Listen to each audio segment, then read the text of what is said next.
step is we're gonna sight and measure. We're gonna use our graphing lines because we know we have graphing lines here and we have graphing lines here. And the image that is this is the same exact size as this paper, okay? I'm gonna use these graphing lines to tell me where these shapes exist on the plane of the paper, okay? So watch me when I do this. I know that my circle, the bottom of my circle, is just a little bit over this horizontal line here. So I'm gonna make a little tick mark, okay? I'm sighting and I'm measuring. I could even take my pencil if I really wanted to get meticulous and I can say, okay, making my pencil mark here, and it's about there, okay? The bottom of my cat's face is there. I also know that the head of my cat goes over the vertical line so much, right? And I always just kind of eye it. And then the top, it's not quite halfway. If this is my halfway point between my boxes, then it's a little bit more than that, probably like there. And then how far is it away from the edge there? If this is the middle, it's pretty dang close to the middle of this quadrant here. It probably exists here. Once I have those marks, I can say my cat's head exists there, right? Approximately. Is it 100% perfect? No. Is it going to be perfect all the way? Absolutely not. We're sighting and measuring. If you wanted to get it to the point perfect, photorealistic, you would just use a grid. Anyone can do a grid. I'm not going to teach you how to do that because that's basically just cheating, right? It's just saying, okay, in this box that line is here, and this box that line is here. I want to teach you with this method of drawing how to pay attention and really draw what you see. Okay, to draw what you see, not what we know something to be, okay?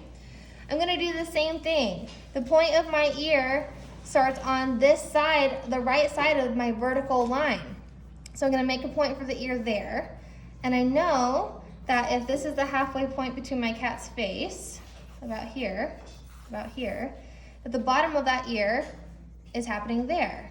And then I can get the angle of this line by saying, okay, about there, and then take that angle over there. See how I did that? I said, get a feel for the angle here, and then I just bring my pencil over and I angle it there.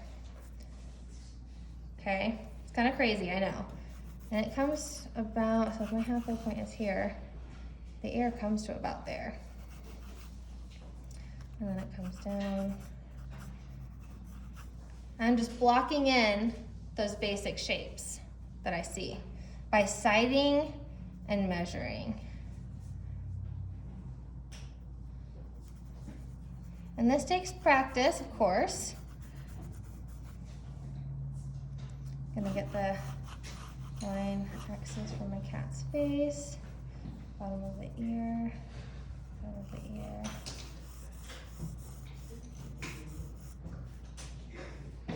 Yo, what is that, bro?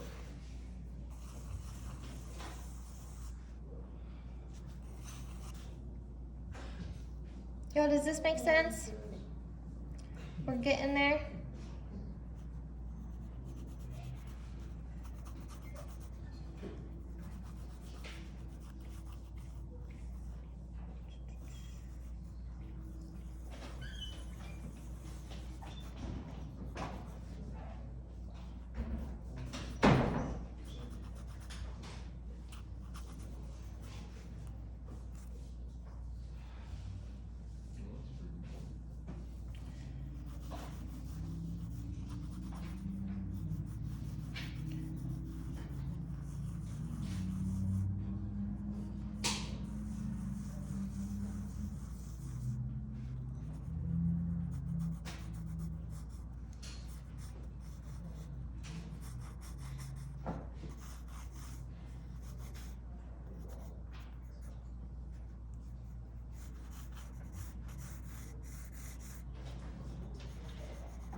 And this is about how far we're gonna get today.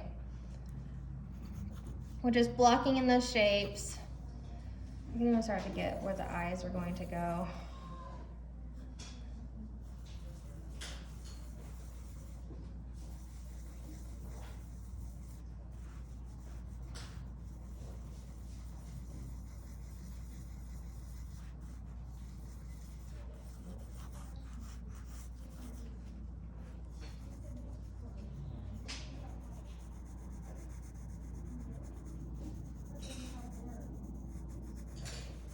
And it's gonna slowly start looking more and more like an alive thing.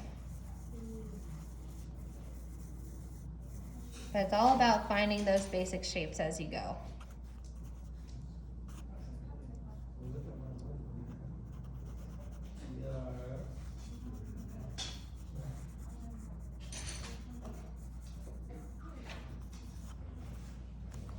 Okay, and that's all we're gonna get to. We're just gonna get to our basic shapes. We'll do shading next time.